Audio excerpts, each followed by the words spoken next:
നമുക്ക് വളരെ പ്രധാനപ്പെട്ട ഒരു ഒബ്ജക്റ്റീവ് എലമെൻ്റ് ഈ സ്റ്റാൻഡേർഡിലുള്ളതിനെ കുറിച്ചാണ് ഇപ്പോൾ ഡിസ്കസ് ചെയ്യേണ്ടത്. നമ്മൾ തൊട്ട് മുമ്പ് ആ ഒരു എയിലും ബിയിലും ഒക്കെ കണ്ട കാര്യങ്ങൾ, ആ ഒരു പ്രോഗ്രാം നമുക്ക് ക്വാളിറ്റിയായിട്ട് ബന്ധപ്പെട്ടുണ്ടാകണമെന്നും ഇൻറ്റേർണൽ ക്വാളിറ്റി അഷുറൻസ് നടക്കണമെന്നുമാണ്. അവിടെ അത് നമ്മൾ ഈ ചെയ്യുന്ന കാര്യങ്ങൾ എത്രമാത്രം ശരിയാണെന്ന് നമ്മൾ തന്നെയാണ് ടെസ്റ്റ് ചെയ്യുന്നത്. നമുക്കതിന് ഡോക്യുമെൻറ്റേഷൻ ഉണ്ടാകും, എല്ലാം ശരിയാണ്. അവിടെ തെറ്റ് സംഭവിക്കാനുള്ള സാധ്യത വീണ്ടും നിലനിൽക്കുന്നുണ്ട്. അപ്പോഴാണ് നമുക്ക് ഒരു പ്രൊഫിഷ്യൻസി ടെസ്റ്റിൻ്റെ കാര്യത്തിൽ ഒരു എക്സ്റ്റേണൽ ക്വാളിറ്റി അഷുറൻസ് സ്കീം എന്ന് പറഞ്ഞത് നമ്മളുടെ ഹോസ്പിറ്റലിൻ്റെ ലാബിൻ്റെ പാർട്ടായി മാറേണ്ട ആവശ്യമുണ്ട്. ഇത് NABL 112-ൽ വളരെ വിശദമായി എക്സ്പ്ലെയിൻ ചെയ്യുന്നുണ്ട്. ഇപ്പോൾ NABL 112-ൽ അല്ലെങ്കിൽ NABL കംപ്ലീറ്റ് ഇയർ സ്റ്റാൻഡേർഡുകളെ കുറിച്ച് നമ്മൾ പഠിച്ചു പോകുമ്പോൾ ISO സ്റ്റാൻഡേർഡ് കിട്ടുന്നതിനും നമ്മൾ ഏകദേശം രണ്ടും സിമിലറാണ്. സ്പെസിഫിക്കായിട്ട് ഇവിടെ പറയുന്നത് നമ്മുടെ EQA-PT എന്ന് പറഞ്ഞ ആ ഒരു ക്വാളിറ്റി അസസ്മെൻറ്റ് പ്രോഗ്രാമിനെ കുറിച്ച്. അപ്പോൾ അത് നമ്മൾ ഒരുമിച്ചാണ് ഇവിടെ ടെസ്റ്റിൽ ഡോക്യുമെൻ്റ് ചെയ്യപ്പെടുന്നതെങ്കിലും നമുക്ക് ഒരു external quality assessment EQA and proficiency testing PT. ഈ PT എന്ന് പറയുമ്പം ഒരു മെത്തേഡ് ഓഫ് EQA ആണ് എന്ന് നമ്മൾ മനസ്സിലാക്കണം. EQA എന്ന് പറഞ്ഞൊരു വൈഡ് ആസ്പെക്റ്റിൽ പറയുന്നൊരു കാര്യമാണ്.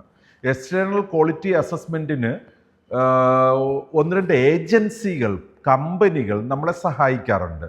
അപൂർവമായി ചില ഹോസ്പിറ്റലിൻ്റെ ലാബുകളും ഈ ഒരു പ്രോഗ്രാം ഷെഡ്യൂൾ ചെയ്യാറുണ്ട്. ഇതെങ്ങനെയാണ് സംഭവിക്കുന്നതെന്ന് വെച്ചാൽ അവർ ബ്ലൈൻഡായിട്ടുള്ളൊരു സാമ്പിൾ നമുക്ക് തരും. ഈ ബ്ലൈൻഡ് എന്നതിന് ഞാനൊന്ന് എക്സ്പ്ലെയിൻ ചെയ്യാം. നമ്മുടെ ഗ്രേപ്സിൻ്റെ ഇലക്ട്രോണിക് മെഡിക്കൽ റെക്കോർഡ്സിനകത്ത് വളരെ ശക്തമായ ഒരു ലാബ് മാനേജ്മെൻറ്റ് സോഫ്റ്റ്വെയർ ഉണ്ട്. അത് പ്രൊവൈഡ് ചെയ്യുമ്പോൾ പലപ്പോഴും ഹോസ്പിറ്റലുകളിൽ നിന്ന് ചോദിക്കുന്ന ഒരു കാര്യമാണ്, ടെസ്റ്റ് റിസൾട്ട് എൻട്രി ചെയ്യുമ്പോൾ ഞങ്ങൾക്ക് ഈ പേഷ്യൻ്റെ പഴയ ടെസ്റ്റുകൾ അവിടെ തന്നെ കാണണമെന്ന്. നമ്മളത് ഒഫീഷ്യലി പ്രൊവൈഡ് ചെയ്യാൻ കഴിയുന്നത് ടെസ്റ്റ് വേരിഫിക്കേഷൻ സ്ഥലത്താണ് trend result of the patient കൊടുത്തിട്ടുള്ളത്. എന്തിനാണ്? അവരെ ആ റിസൾട്ട് എൻട്രി ചെയ്യുന്ന സമയത്ത് പഴയ റിസൾട്ടുകളുടെ വാല്യൂ സ്വാധീനിക്കപ്പെടാതിരിക്കാൻ വേണ്ടിയിട്ടാണ്.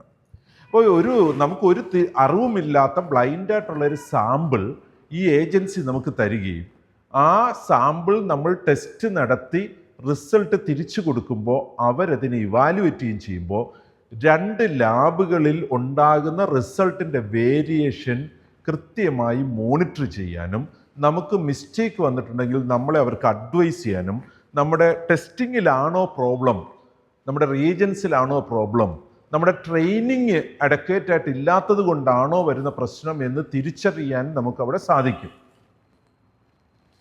അപ്പം ഈ ഒരു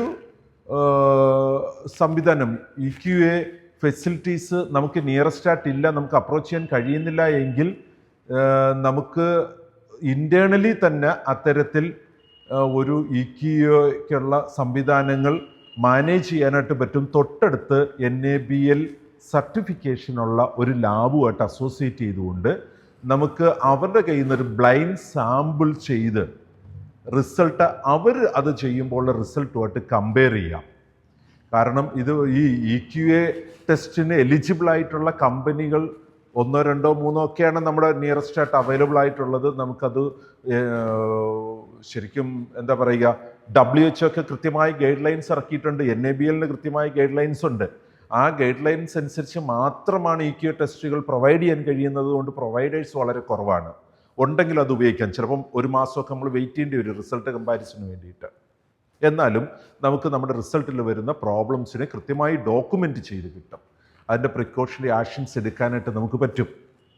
അത്തരത്തിൽ സാധിക്കാതെ വരുന്ന സമയങ്ങളിൽ അറ്റ്ലീസ്റ്റ് നമ്മളുടെ ബ്ലഡ് ഗ്യാസസ്, അമോണിയ, G6PD പോലെ വളരെ വേരിയേഷൻസ് ഫീൽ ചെയ്ത റിസൾട്ടുകൾ അടുത്തൊരു എക്സ്റ്റേണൽ ലാബിൽ കൊടുത്ത് വീണ്ടും ഒന്ന് ടെസ്റ്റ് ചെയ്ത് ഉറപ്പുവരുത്തിയാൽ കൂടെ നമുക്ക് ഈ ഒരു എക്സ്റ്റേണൽ ക്വാളിറ്റി അഷുറൻസ് കീപ്പ് ചെയ്യാനായിട്ട് പറ്റും. അത് ഡോക്യുമെൻ്റ് ചെയ്യണം. അപ്പോൾ AAC 7C laboratory participates in proficiency testing എന്ന് പറഞ്ഞ ഒരു ഒബ്ജക്റ്റീവ് എലമെൻ്റാണ്. അതിനു വേണ്ടിയിട്ട് നമുക്കൊരു എക്സ്റ്റേണൽ ക്വാളിറ്റി അഷ്വറൻസ് സ്കീം ഉണ്ടാകണം.